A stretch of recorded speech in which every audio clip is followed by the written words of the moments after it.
Tapi kalau saya teruskan, akhirnya saya seperti membohongi diri sendiri gitu. Bahwa saya itu bukan di sini tempatnya gitu. Bukan ini pilihan saya. Saya izin, saya tak berjuang, nanti saya buktikan ke ibu gitu. Assalamualaikum warahmatullahi wabarakatuh. Waalaikumsalam warahmatullahi wabarakatuh. Ketemu lagi di channel Saling Berguru bersama saya Faisal Kamal dan dengan Mas Ili. Hari ini main-main nih Mas Ili ke tempatnya Mas Dodot. Mas Dodot nama lengkap Agung Kurniawan. Betul Mas. Betul ya? Agung Kurniawan. Mas Dodot, ini Saling Berguru keliling terus nih Mas. Akhirnya kesampaian mampir ke satu tempat coworking space di Semarang bawah ya Mas? Ini Semarang termasuk Semarang bawah? Semarang bawah, Semarang Jalan bawah. Noroyono. Jalan Noroyono namanya Omah Obar. Oma Oba. Nah, Teman-teman ya sini. oh iya teman-teman, Mas Dodot ini salah seorang pendamping di satu tempat. Salah satu dari beberapa orang pendamping yang ada di Omah Obar ini. Terus Mas, biasa di Saling Berguru itu kan kita selalu cari ilmu lah ya, cari informasi, cari data karena basically ini adalah dokumentasinya komunitas. Mau nanya sama Mas Dodot, karena ada beberapa teman-teman yang udah relawan yang udah ikutan diskusi bareng, ngobrol bareng. Mas Dodot nih aku nanya, kesibukan sekarang tuh lagi sibuk ngapain Mas Dodot? Ya. Makasih Mas Faisal. Sebenarnya agak malu juga nih di antara guru nih.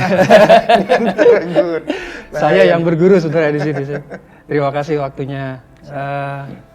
Kalau saya hari ini sih lebih banyak dampingin teman-teman ya Mas. Sama Mas Ili juga, sama yang lain juga, bikin strategi-strategi juga di banyak bidang juga. Kalau sekarang kan lebih intensnya sih soal-soal pendampingan kan memang tentang manusia ya. Jadi lebih ke soal-soal mindset sih mungkin lebih banyak sih. Ya. Tapi juga tidak menutup kemungkinan untuk bikin rencana-rencana kerja juga yang baru juga sih. Berarti emang lagi banyak ngedampingin teman-teman ya? Betul Mas. Oke. Mas, kalau ngomong pendampingan yang Mas Dodot alamin sekarang kan udah mulai ngedampingin nih. Tapi kan sebelum bisa ngedampingin proses panjang sebelumnya kan didampingin dulu ya Mas ya? Cerita dong Mas. Sejarah kelam ya Mas. Aduh. Soalnya kemarin kan ngikutin video-video di Saling Berguru ya Mas Ili. Itu kan keren-keren gitu loh, keren-keren. Kalau saya sendiri itu kan kisahnya kan lebih keren. Keren. Aduh, kayak grafik itu kan fluktuatif banget gitu. Oh iya. Apalagi kayak kemarin kan lihat Mas Sutar itu kan keren banget ya, sejarah hidupnya memang datang untuk berjuang ke sini ya Mas Ili. Mas Dodot sama tuh? Duluan Sutar. Oh Iya. Mas Dodot tahun 2000. Saya Pira, 2002. 2002. Iya. Gini Mas, kalau saya sendiri itu kan dari kecil tuh kan nggak pernah susah Mas. Oke. Susah Mas Ili ngerti sih kalau jalan hidup saya ngerti banget sih. Anak yang cukup Sal. Iya, bukan orang yang itu bukan orang yang sugih banget lah gitu. Kalau bahasa Jawanya sugih gitu ya. Tapi paling enggak tuh apa yang kami butuhkan itu saya dan adik-adik itu intunya gampang gitu loh Mas. Oh iya. Iya. Bapak saya seorang pegawai negeri sipil. Ya standar lah staff gitu ya. Terus kalau ibu itu ibu rumah tangga, tapi juga aktif sih, banyak kegiatannya juga. Yang jadi nilai plus itu ibu saya itu warisannya banyak Mas. Alhamdulillah. Jadi kalau buat saya adik-adik sekolah itu untuk menyelesaikan aja sih wis beres lah pokoknya Cukup gitu. lah ya. Wis cukup lah gitu. Makanya kan dari kecil itu nggak pernah ngerasa susah sih gitu.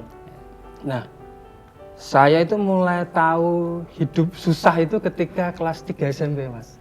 3 SMP? Iya, itu saya sempat 1 tahun di Semarang gitu. Berarti bukan dari Semarang ya Mas Dodot ya?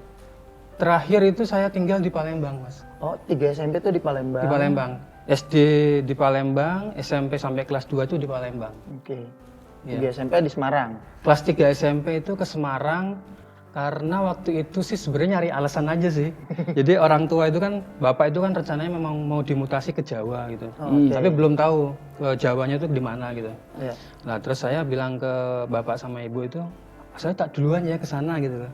Soalnya kalau kelas 3 SMP itu kan nanti ketika lulus gitu, kalau misalnya saya di pertengahan gitu kan mau ujian tuh, agak kesusahan kalau ada misalnya Toto pindahnya di masa-masa akhir mau Eptanas itu apa itu? Iya, Eptanas zaman dulu. Waktu itu kan bahasanya Eptanas. Nah, saya izin gitu ke orang tua, saya tak duluan ke Semarang gitu. Iya. Kenapa ke Semarang? Karena ada mbah di Semarang gitu kan. Karena ibu saya kan orang Semarang. Nah, di situ saya mulai mengenal Mas Ili. Sebenarnya udah ketemu Mas Ili di situ waktu itu. Mulai kenal itu. Oke. Nah, itu baru saya ngerasain ternyata tuh ada hidup yang berbeda gitu loh. Dengan yang dialamin ketika bersama keluarga gitu. Iya. Jadi waktu sama ayah sama ibu itu kan lancar-lancar aja gitu loh. Iya. Mulus-mulus aja lah. Ketika di Semarang itu saya tuh sebenarnya salah satunya itu inspirasinya ke Mas Ili. Dulu kan di tempat nenek saya itu kan kos-kosan Mas. Oke. Itu jadi orang-orang gede semua ya Mas. Orang-orang gede semua. Nah situ saya mulai kenal Mas Ili itu. Nah Mas Ili itu ya sebenarnya saya ngeliatnya ke Mas Ili salah satunya gitu ya. Dengan orang-orang lain juga yang ada anak-anak gede itu kan. Ternyata ki ono dunia lain gitu loh. Sing lebih kalau menurut saya sih lebih mengasihkan gitu loh. Oke. Terus saya ngeliat Mas Ili kan iso meneng ya Mas Ili. Terus kan banyak lah kegiatannya banyak gitu lah. Jadi saya kayak apa ya? Kayak kesimpan gitu loh di hati gitu loh. Oh, jadi Nah, itu memang proses akhirnya kan saya belajar di situ bahwa hidup gitu nggak sekedar ngalir tok gitu. Oke. Nah, lulus SMP saya akhirnya kan orang tua kan dipindahkan ke Bogor dari Palembang dulu. Iya. Saya ikut ke asuhan orang tua lagi. Oh, balik lagi. Orang tua lagi. Jadi kan ya akhirnya mau nggak mau secara mindset kan ikut orang tua lagi gitu loh Mas. Oke. Jadi pengajaran orang tua seperti apa, terus hariannya seperti apa. Lah ya ngalir sih, ngalir. Akhirnya kayak sebenarnya konsepnya kayak orang tua yang lain ya. Anak-anak kan pengennya ya sekolahnya tinggi gitu. Terus nanti kerjanya ya baik gitu. Lah ayah saya itu kan seorang pegawai negeri sipil yang memang lurus banget lah. Kalau menurut saya lurus banget. Jadi kalau setiap liburan itu biasanya ke Semarang Mas. Oh, iya. Semarang, Jogja. Jadi saya senangnya emang traveling sih waktu itu jalan gitu. Berangkat itu sendiri ke Semarang, ke Jogja, pokoknya keliling-keliling dah. Terus nanti di rumah Mbah itu biasanya di Semarang, terus baru pulang lagi ke Bogor. Nah sekali waktu tetap ketemu Mas Ili gitu. Ya. Di Sambil, Semarang? Iya di Semarang itu sambil ngeliat gitu kan sambil. Ya masih nonton aja, cuma kan nggak bisa interaksi, nggak banyak sih karena memang datangnya untuk saya kan memang jalan-jalan lah ya. Tapi sering juga ngobrol sama Mas Ili itu. Ngobrol banyak hal sih ya. Ya tentang kehidupan, tentang segala macam sih. Nah, kemudian setelah itu saya lulus SMA itu ya nyambung ke sekolah. Kuliah. Sih, Oh, kuliah. Gitu. Oke. Nah, Kuliah total, karena aku ngerti proses dia. Setelah kuliah itu nyambung dia, kemudian singkat cerita dipercaya jadi dosen ya Dut ya, waktu itu ya. Nah, mbok ceritake waktu proses jadi dosen tuh akhirnya juga dipercaya sampai ke level S2 dan ngajar. Nah, cerita kreatif itu dimulai dari situ kelihatannya ada proses apa turning point hidup itu dimulai dari situ sih. Karena terjadi aku ngeliat kan terjadi persimpangan pilihan itu kan. benar. Nah, ceritanya itu akademisi yang prosesmu masuk itu bagus tuh.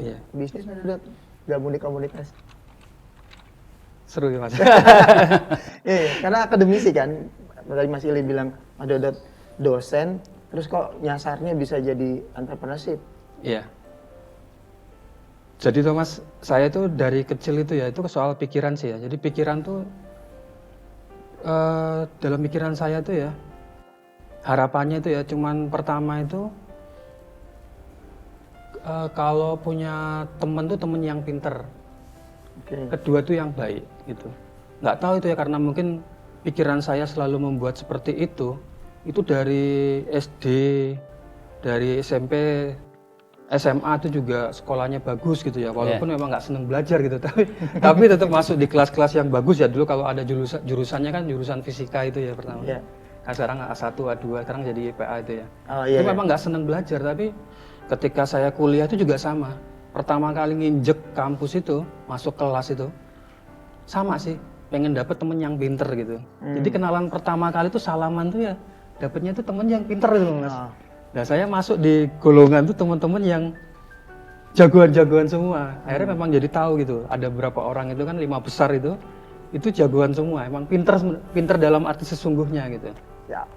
Nah di situ dalam proses perjalanan itu, jadi ada di kampus itu kan ada kesempatan untuk ini Mas, untuk menjadi mahasiswa bekerja lah gitu istilahnya, mahasiswa bekerja.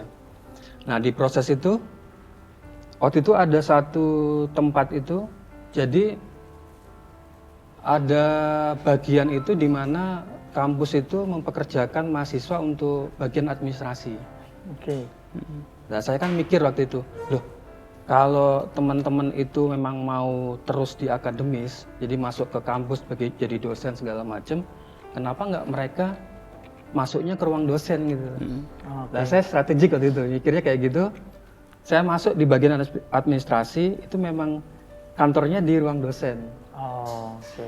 Akhirnya circle-nya itu jadi teman-temannya dosen semua. Dosen. Gitu. Sampai saya ada satu pimpinan saya tuh yang istilahnya tuh seneng banget lah sama saya, cinta banget gitu. Nah, di proses itu saya ya kuat di bagian itu kan, jadi waktu itu ada membawahi sempat tuh beberapa ratus, lebih dari 100 lah. Ada mahasiswa itu yang untuk bekerja di bagian administrasi Mas. Ya. Nah itu masih saya kadang-kadang balik lagi ke Semarang gitu. Nah di waktu itu Mas Ili sudah ada bisnisnya Mas. Ya. Itu di Cokro Aminoto Mas, desain grafis.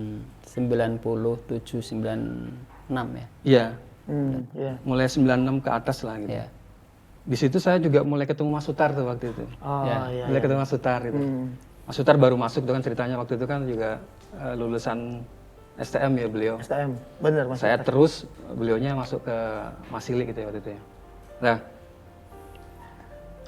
ada beberapa yang apa ya, jadi poin-poin gitu ya. Waktu itu kan saya sempat bekerja di kampus, terus ketemu Mas Ili juga. Mas Ili mengajarkan tentang entrepreneurship ya. Ya. Tapi lebih ke soal-soal teknis ya Mas. Ke soal-soal, jek nopo dot gitu misalnya gitu. Gini Mas, ini. Yuk nyambi kayak gini ya gitu. Oh, iya. Gitu. Waktu itu kan mulai ada produk itu ya Mas, kartu nama itu ya. Nama. Kartu nama, bikin kartu nama. Lah saya ngambil peran jadi pemasar waktu itu. Salah satu pemasar di apa? Di Bogor, di Jakarta. Di Bogor, di Jakarta kan saya kuliahnya di Depok ya Mas. Ya. Nah itu. Jadi saya masih aktif di kampus sambil juga berjualan. Waktu itu sih waktu ngobrol pertama sama Mas, kan aku rak iso dodolan gitu. Rak ngerti ilmunya gitu. Ya. Jadi mesti gimana gitu. Terus dikasih album tuh sama Mas Ili, album gitu ya. Katalog gitu ya. Mas Ili bilang gini nih, Dot, iki produk sing apik gitu. Ya. Produk yang bagus gitu. Jadi tanpa dirimu banyak ngomong, ini produk akan menjual dirinya sendiri gitu. Ya. Wis kowe taruh di mana aja, di ruang kelasmu, di ruang apa, pokoknya di ruang-ruang itu aja. Nanti ketika itu, nanti orang penasaran tuh, loh ini punya siapa gitu loh. Ya udah saya praktekin aja, saya taruh gitu tuh.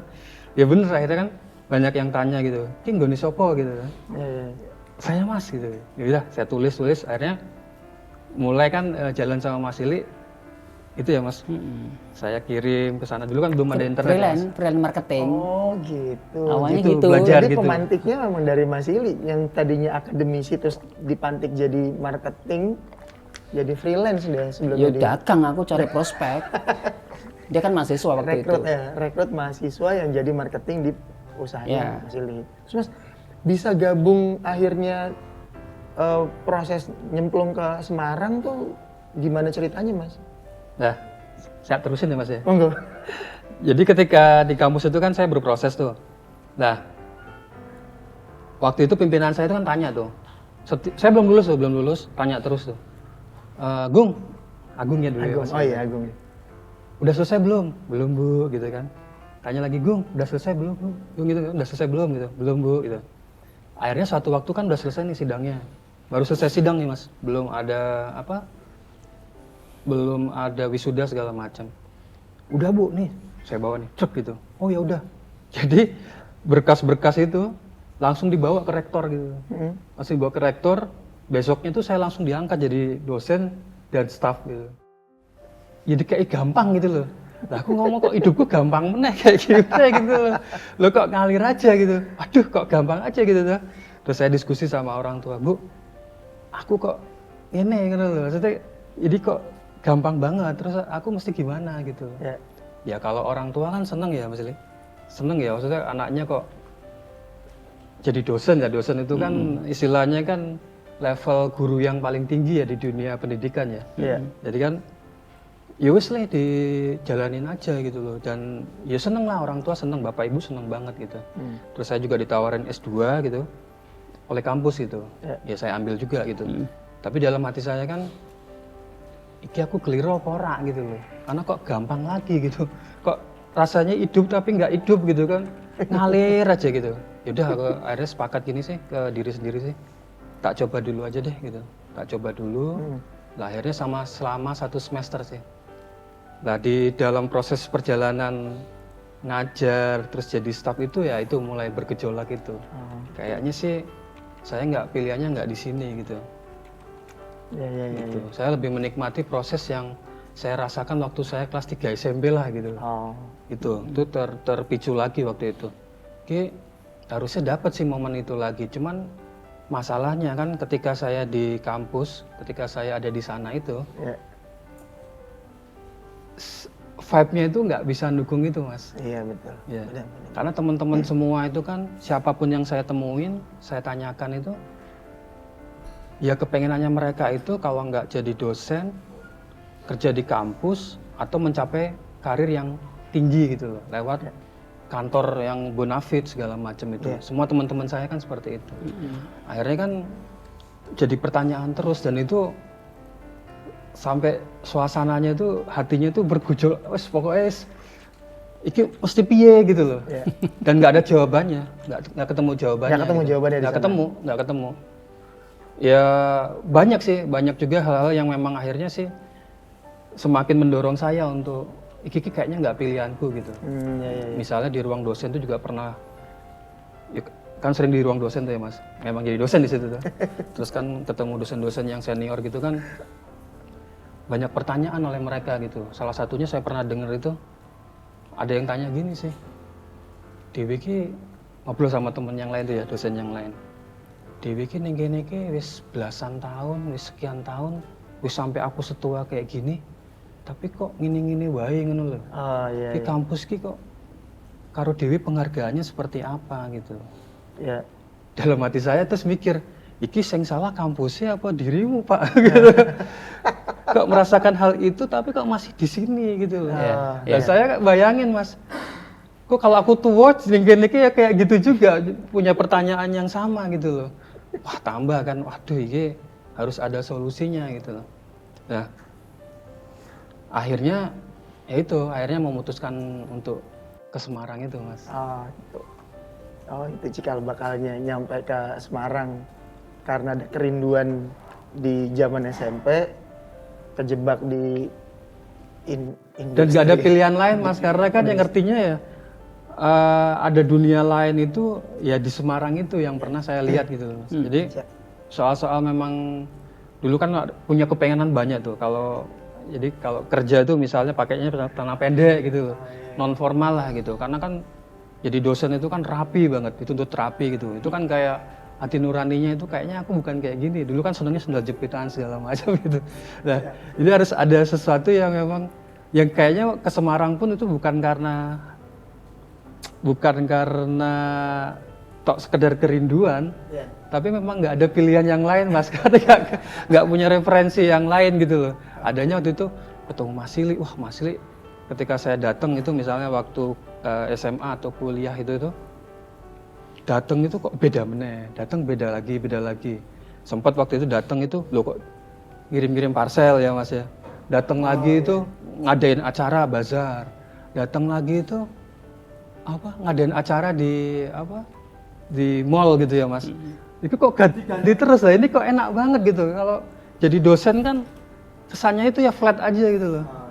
Gitu loh. Ya Mas ini kan proses Mas Dodot ini kan akademisi yang memang isi hidupnya tadi berkecukupan, cukup ada, terus sampai jadi dosen, kan akademisi Mas. Nah, proses ketika pindah ke Mas Ili, masuk ke Semarang, cerita dong Mas Ili, proses Mas Dodot bisa gabung sama Mas Ili ke Semarang, iya Mas?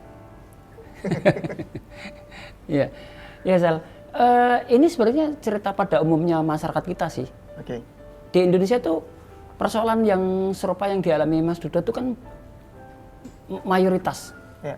Atau itu secara masif terjadi dimanapun. Ketika tadi cerita dia itu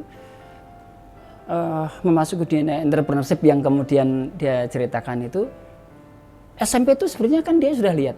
Yang dia mengatakan datang ke tempat Mas Ili yang mempengaruhi dan sebagainya. Ya. Karena aku kalau di kampung itu dari sejak remaja itu memang aktivis. Oh iya. Ya dari umur belasan tahun aku sudah sangat aktif. Sampai ya apapun tak lakukan. Ya. Terus kemudian pada saat itu yang Mas Dodot tadi cerita yang sebelumnya bilang kalau ya literasi yang dia pahami itu ya cuman bacaannya adalah ngelihat, salah satunya kan ngelihat Mas Ili kata dia kan. Ya. Ya mungkin itu bisa jadi kesalahannya Dodot atau itu disebut sebagai kutukannya Dodot, tapi bisa jadi itu keberkahannya Dodot. Lah faktanya sekarang adalah itu menjadi berkahnya dia. Apa bukti berkah itu? Berkah itu terbukti ketika sekarang ini Dodot itu menampung sebanyak ini, teman-teman muda ini juga sedang melakukan satu tindakan callingnya dia.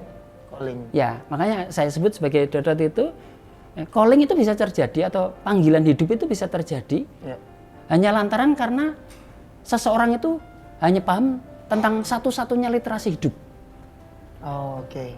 Kebayang maksudku? Mas Dodot ya. Nanti Mas Dodot tanggapin Mas Dodot ya. Nah, contoh lagi, dan itu akan dihadapi oleh siapapun sebenarnya. Makanya yang selalu kita ingatkan kepada teman-teman muda ini kan selalu bahwa hidup itu harus selalu mengingat kepada dirinya sendiri sebenarnya lu mau jalan kemana, mau ngapain hidup itu. Kalau orang Jawa bilang kan sangkan paraning dumadi, tapi nomor satu kan ketika dia sebelum kepada tujuan, tapi kan sangkan berasalnya itu loh. Ya semua teman-teman di sini tuh bisa berangkat dari yang berasal dari mana, terus kemudian apa modalnya, terus kemudian mau kemana yang paling pendek. Makanya kan harus dibangun motif itu. Nah, panggilan-panggilan itu kan bisa berangkat dari motif paling gampang. Mas Dodot waktu itu ngelihat Mas Ili sebagai X. Lah, silakan Mas Dodot menguatkan itu karena sebenarnya itu kan terjadi kepada situasi Mas Dodot sekarang jadi mentor yang menangani para minti. Benar nggak Mas Dodot? Iya. Mungkin kamu bisa menguatkan Mas Dodot dengan cerita ini supaya teman-teman di jaringan rumah usaha itu bisa mengambil manfaat dari obrolan kita ini. Bahwa ternyata hidup itu harus pakai panggilan hidup begitu ya gitu. Enggak Mas Dodot. Ya. Ya saya sadar sih bahwa hidup itu kan pilihan-pilihan ya Mas. Setuju. Soal-soal pilihan sih. Kadang-kadang sih memang pilihan itu kan dipengaruhi juga secara umur dan kedewasaan ya Mas. Setuju, benar. Setuju sih. Iya. Sebenarnya waktu itu sih memang ada keinginan bahwa ya zamannya rebel tuh Mas, zamannya pemberontakan lah. Zaman semua. Iya. Lah, masalahnya waktu itu kan tadi yang seperti diutarakan Mas Ili kan, saya nggak punya pilihan gitu Mas. Iya. Gitu. Satu hal udah saya jalanin, saya nggak merasa tempatnya di situ. Tapi terus saya harus ngapain gitu. Saat jadi dosen itu. Saat jadi dosen yang selama saya ngajar tuh 1 semester sih. Oh, 1 semester, terus ada surat yang kedua itu saya mulai mengundurkan diri waktu itu. Untuk semester selanjutnya. Lah, waktu itu konfliknya cukup gede gitu. Nah, cuman saya ngerasa bahwa pilihan terbaiknya adalah hijrah ke Semarang gitu. ketemu Mas Silly. Karena itu tadi nggak ada pilihan yang lain itu sih. Iya sih. Ya itu yang akhirnya bahwa aku kira iso kayak gini terus, ya aku harus mesti nopo gitu dan nggak bisa diem gitu loh, nggak bisa cuman diem ngikutin terus apa yang ada atau mundur terus nggak ngapa-ngapain gitu. Akhirnya memang ngajuin ke orang tua. Wah itu juga konflik yang cukup gede juga di rumah karena kan bapak ibu juga loh, kowe kok wis enak banget hidupmu ki wis ngalir ngono lho, wis dikasih baik terus gitu, tapi kok mengambil sikap yang memang ini nanti mau kemana gitu loh, tujuannya tuh apa gitu loh, dan masa depannya itu seperti apa gitu. Karena kan orang tua juga backgroundnya pegawai, ngertinya bahwa soal-soal kebaikan gitu. Apalagi dulu kan orang tua kan ukuran kesuksesan itu kan dari soal-soal finansial ya Mas. Iya. Terbaik itu jadi pegawai gitu loh. Dan gampang pada saat itu karena kan masih gampang lah gitu loh. Karo harapannya pensiun terus. Masih gitu zaman Iya. Terutama Literasi pensiun kan. pada saat itu ya, kan belum seperti sekarang ini ya, banyak pilihannya gitu. Nah, ya saya cuma bilang aja ke ibu, Bu, ya ini bukan persoalan yang ringan juga buat saya gitu loh.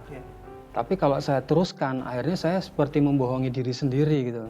Bahwa saya itu bukan di sini tempatnya gitu. Bukan ini pilihan saya. Saya izin, saya tak berjuang, nanti saya buktikan ke ibu gitu. Pokoknya saya buktikan aja deh Bu gitu loh. Nggak tahu nanti buktinya, pokoknya yakin aja gitu. Seperti itu. Lah, Sebentar Mas Dut.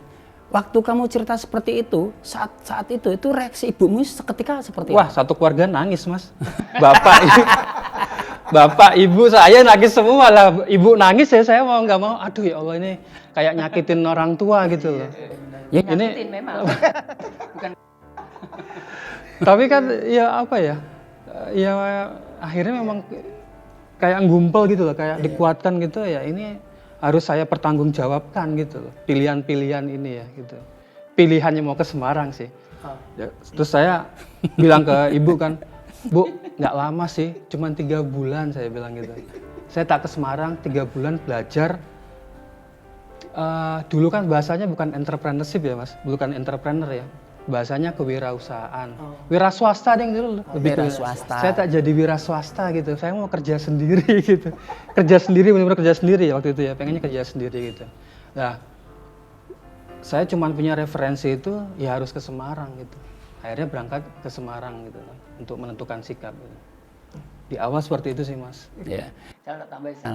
Jadi aku masih ingat dia mulai gabung itu di tahun 2002 ya Dut ya. 2002 Mas. Waktu dia datang tuh aku masih ingat. Sorry. Karena selalu begitu kan. Bukan hanya Mas Dodot sih, banyakan orang kalau datang ke tempat kita kan kata-katanya sama. Aku kira iso ya apa yang dikerjake, apa sing mbok perintahke. Oh iya. Kan gitu kan, kalau Minty kan selalu ngomongnya banyak kan kayak gitu, karena merasa pesimis. Itulah yang saya bilang selalu tugas mentor itu berat sekali karena dia harus sok tahu dan sangat meyakinkan untuk mengatakan, wes tokoe manut karo aku. Terus akhirnya aturan main kan. Nah salah satunya contohnya Mas Dodot bilang gini, aku rasa desain ya Mas, aku wong eksak kok. Lah kowe nek niat ning kene iki arep gabung karo aku ya wis pokoke kowe manut karo aku, kowe desain titik wis rasa cangkeman. Aku ngomong gitu misal. Nah, tak kandani ya Sal ya. Engko mbok tambah ya, Dot. Setelah itu kemudian memang benar dia nggak bisa desain. Tahun 2000 dia itu kita ajarin desain. Tahu nggak? Hari ini tuh kan dia juga salah satu jadi tokoh orientasi atau jadi orang yang sangat paham desain tentang dunia wedding card. Jago dia soal desain undangan nikah. Marah dia. Dan dia kaya hari ini benar-benar sangat mapan hidupnya karena dari desain undangan itu. Jadi bayangkan dia hanya dengan melakukan satu tindakan selangkah bikin undangan nikah aja, sekarang hidup dia selesai lah dari sisi finansial. Lah Mas Dodot ceritakan dong. Itu bagian enaknya Mas. Susah aku cerita segini ujungnya, tapi proses kreatifmu itu loh. Aduh. Ya. Kan nolak waktu kui. Iya. Nyatanya terus iso. Iya. Iya Mas, di awal itu kan bukan persoalan yang ringan sih ya. Ya itu saya tadi ceritakan, kalau yang lain kan masuknya smooth tuh karena memang ada dasar kan tadi masih bilang kan soal kepercayaan tadi itu. Nah, saya banyak menolak itu sih di awal itu. Apalagi kan you know lah akademisi sama praktisi gitu. Iya, Wah, gue kas lah soal akademik itu kan gitu. Kalau dia ngomongnya tuh sok pinter dulu kan, defensif dulu, ya emang biarin pinter juga. kepinteran waktu itu Mas. Rasa pinter sih. Jadi saya datang pertama kali itu kan, kalau bahasanya teman-teman sekarang itu kan memang harus membuang muatan dulu ya Mas.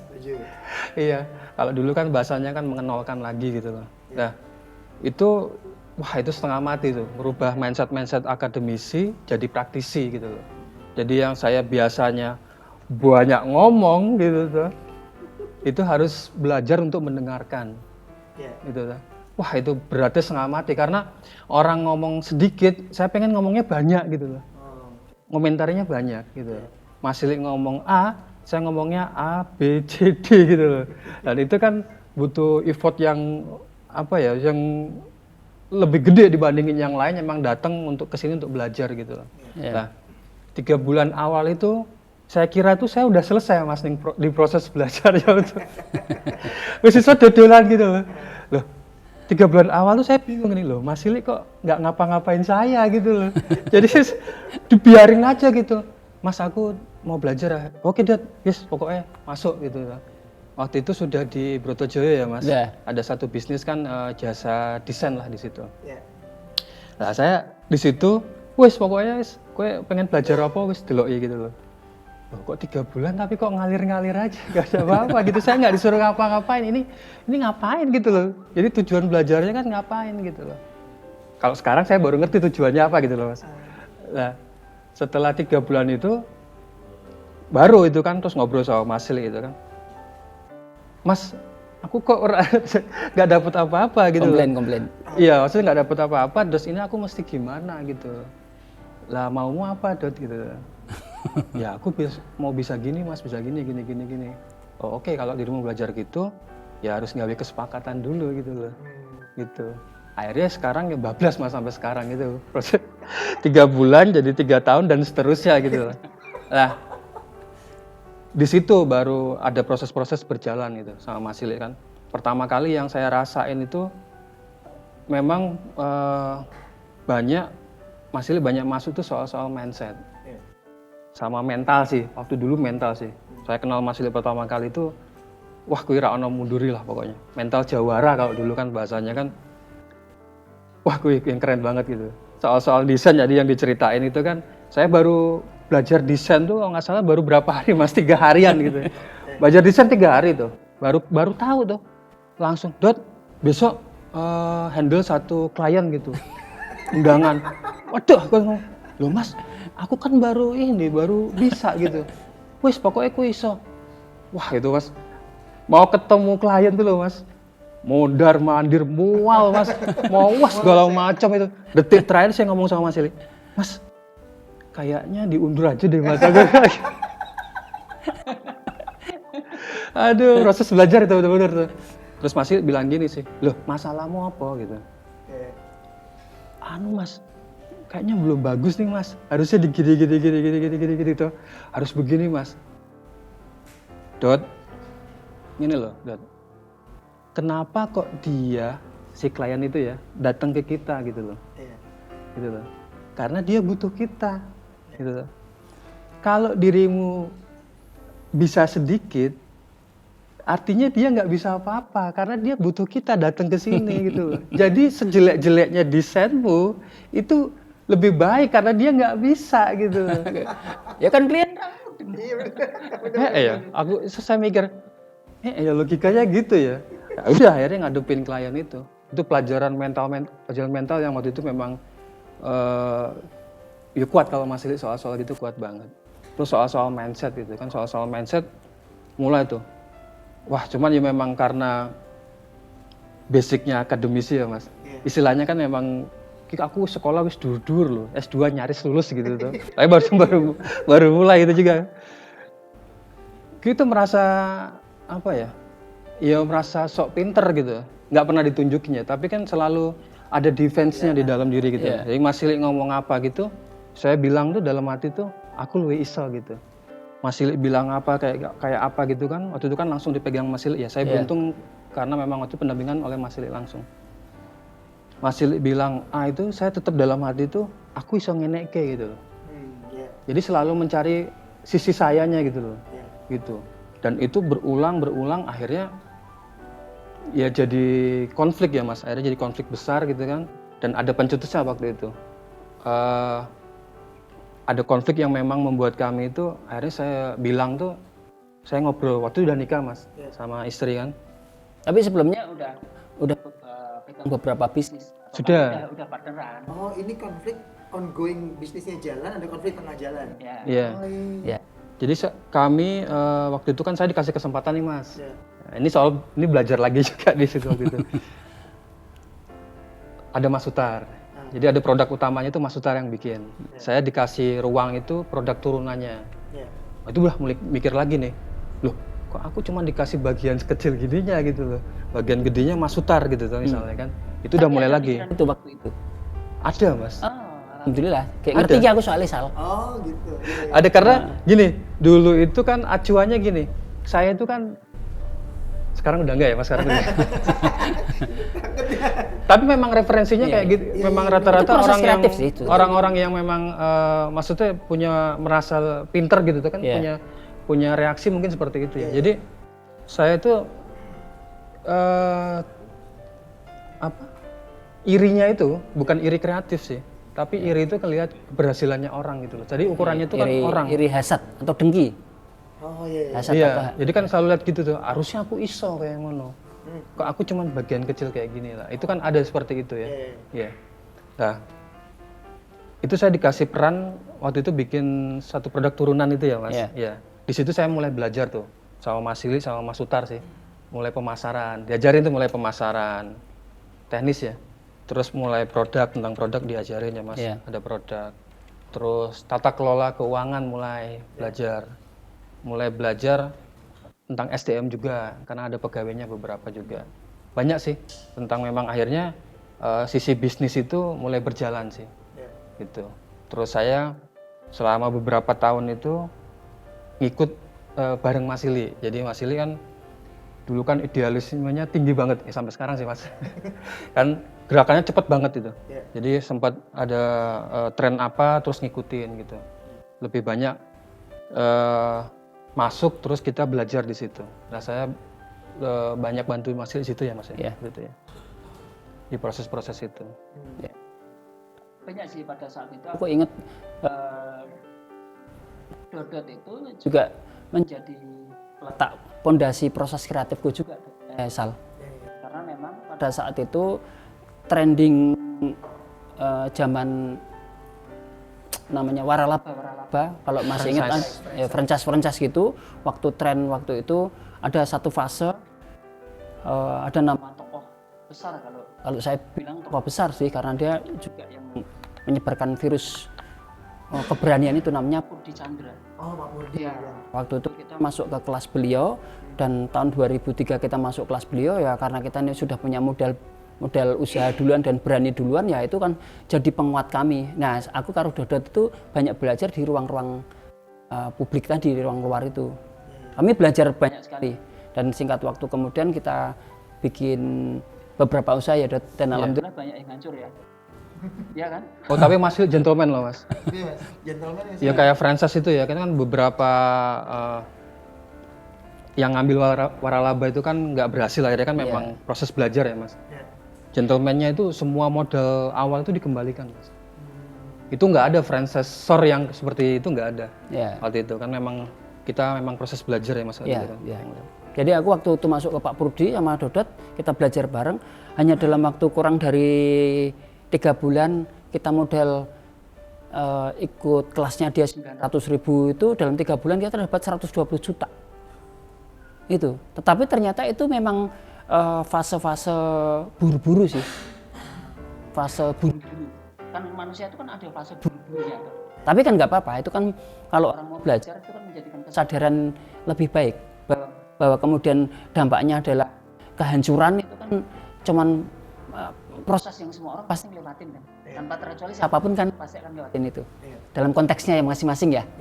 Ya Mas Dodi ya, waktu itu ya. Ya itu sifatnya leader kayak gitu Mas. Bertindak dulu, mikir belakangan tuh. Itu kan biasa Sal. Kalau kemudian proses kreatif manusia ketika aku sama Mas Dodot itu ketika bersamaan itu kan pada saat itu mengalami pasang surut. Dan semua situasi itu kan selalu terjadi di antara mentor dan minti. Ya pada saat kami berdua itu bersepakat waktu Dodot belajar dan kemudian kita bersama-sama belajar bikin usaha bareng Mas Dodot waktu itu ya. Wah itu keren Sal. Karena pertarungan kami berdua saja yang berbeda mazhab itu, dia kan mazhab akademisi kan, kalau aku kan mazhab proletar. Mazhab itu kan mazhab marginal. Karena ya dia priayi, posisiku kan jalanan. Nah disitulah proses kreatif kami itu benar-benar terjadi sih. Karena itu sebenarnya dialog saling beradaptasi. Bahwa kemudian aku banyak belajar dari Mas Dodot, tapi Mas Dodot juga tidak kalah besarnya belajar ke tempat kepraktisan itu. Karena selalu yang kita ingatkan ke Mas Dodot, wah ini dadi menungso rasa pinter-pinter ngono lho. Itu ya Mas Dodot ya? Ya terus. Bener gak sih? Kakean ngitung gitu. Mbak Umatari boleh. Jadi penting gak sih jadi manusia itu terlalu pinter gitu? Iya, biasanya tuh orang pintar tuh mikirnya rumit Mas. Ya outputnya juga biasanya juga rumit lah. Jadi akhirnya proses-proses sistem itu agak memang kadang-kadang jadi kebentur karena kan penyampaiannya jadi ya bulet lah gitu istilahnya gitu. Bulet. Ya, ada akhirnya pada saat itu masih waktu ya Dot ya kita sepakat adalah yang penting Dot kita belajar itu bukan karena belajar tentang teksnya dulu, tentang teorinya dulu. Kalau aku menegaskan ke Mas Dodot waktu itu adalah jigurise. Udah masuk dulu perkara nanti babak punya ya udah nanti urusan belakang gitu. Learning by doing gitu Mas. Makanya kita sebut sebagai street smart itu. Street smart. Jadi street smart itu ya di jalanan tapi belajar untuk menjadi smart. Tapi apakah beneran smart kan enggak? Karena pasti broken dulu kan. Nah itulah hidup yang menurut aku yang paling menarik pada fase-fase muda. Tapi seiring waktu kami semakin tua dan pada satu situasi atau satu fase Mas Dodot itu mengalami satu fase itu namanya fase persimpangan Mas Dodot ya. Karena waktu itu tahun 2006 Mas Dodot merasa harus berbeda dengan saya dan saya merasa harus dia itu keluar dari kelompok. Wah. Udah cerita sih Mas Dodot. Keren itu karena yang harus diceritakan di saling berguru itu adalah konflik. Atau kebodohan-kebodohan itu jangan pamer bagus terus. Nggak ada orang, jadi teman-teman muda itu nggak akan banyak belajar. Enggak Mas. Iya pada saat itu kan memang ego personalnya masih gede banget ya Mas. Jadi Iya juga, aku kan masih non juga soalnya. Iya benar. Tapi saya lebih gede Mas. Iya. Ada satu hal itu memang akhirnya memang saya sama istri ya, aku ngobrol sama istri gitu. Kayaknya sih kok kalau gini terus sih ya ora bakal ketemu ujungnya gitu loh. Aduh ya ya ada satu konflik yang memang jadi pencetus juga sih. Wis ngene wae ra wis, sekarang kita coba gitu. Kayaknya sih kita pasti bisa, sendiri tuh bisa gitu. Apa yang udah kita pelajarin selama ini ya kita coba aja praktekkan gitu loh. Akhirnya ya saya ngobrol sama istri kan piye gitu kan, saya bilang gimana gitu. Ya dia bilang sih ya imamnya kan saya gitu ya. Pokoknya aku manut lah. Seperti apa keputusannya yang penting ngerti gitu loh. Memang harus tahu pilihan-pilihannya. Lagi-lagi soal pilihan sih. Ya itu akhirnya memang saya ngajuin ke Mas Silik, Mas kayaknya aku mau mandiri dulu lah gitu loh. Bahasa saya kan dulu kan mandiri gitu loh. Kayaknya mandiri. Orang baik soalnya. Bahasanya sopan. Tapi waktu itu memang benturannya kan soal prinsip ya, soal cara berpikir aja sih. Kalau soal hati sih tetap saya mencintai Mas Silik tetap gitu loh. Soalnya saya keluar, saya pindah tempat itu pun juga dianterin sama Mas Silik. Gitu. Aduh lucu gitu. Tak akan metu saka Jeru itu waktu itu tak suruh keluar dari jaringan rumah usaha pasti karena konflik. Tapi bahkan konflik itu kan berbeda dengan persoalan-persoalan yang dia mesti urusan konteks kan harus dibedakan. Nah, kesadaran proses ini kan sebenarnya udah dimulai ya, Dut ya. Iya. Bagaimana meruangkan antara konteks itu seperti apa, ruang emosi seperti apa. Kalau sudah ngomong spirit itu masing-masing kan, ngomong spiritual agama itu kan orang masing-masing kan. Iya. Itu sih. Itu Mas. Akhirnya jalan sendiri itu kan, jalan sendiri disangoni Mas Ili kan, karena kan ada satu produk tadi memang saya ada kepemilikan di situ. Iya. Itu. Terus mulai dari awal lagi sih. Bener-bener dari awal lagi berdua sama istri gitu. Iya, tahun 2006 itu. Iya. Terus lanjut. Mas Ili, ini cerita Mas Dodot kan bagus banget nih Mas Ili, tapi kayaknya kita geser deh Mas Ili. Biar kita pindah, suasananya juga kita ganti juga. Tempat ini banyak spot yang bisa kita pakai buat ngobrol diskusi. Cerita Mas Dodot kita gali lagi di tempat yang lain Mas Ili. Oke, sebelumnya aku ini Sal, tak tambah dikit. Sebelum nanti kita pindah ke ruangan sebelah ya, atau nyari Mas Nidom nanti belum ngobrol sama dia. Ya. Sal pada saat dia 2006 keluar itu, kemudian yang lebih bagus lagi, proses kami jalan masing-masing itu menjadikan proses kontemplasi loh Sal. Oke. Dodot dengan istrinya kontemplasi, aku dengan caraku kontemplasi. Ya. Percaya nggak? Allah itu temukan lagi pada tahun 7 Mas. 2007 ya? Itu tahun. Singkat cerita, itu dengan cara kontemplasi kami masing-masing itu gabung lagi Sal. Dodot itu gampang, singkat cerita itu masuk lagi. Dengan dia memakai syarat, aku memakai syarat. Ketemulah cerita baru hidup kami itu. Nah, proses-proses pendewasaan di komunitas kita itu kan mengalami proses yang seperti itu ya saya. Menurut aku sih ini layak diabsorb oleh teman-teman muda sih, bahwa ternyata benturan-benturan di masa lalu belum tentu akan menjadi benturan di masa kini. Karena itu hanya masalah kesadaran manusianya aja. Benar. Itu sih kalau mau pindah. Oke, sip. Kita pindah geser tempat ya, biar ngobrolnya lebih asik. Teman-teman, terima kasih masih terus bareng sama kami. Kita geser tempat. Kita ketemu di part selanjutnya. Assalamualaikum warahmatullahi wabarakatuh. Waalaikumsalam.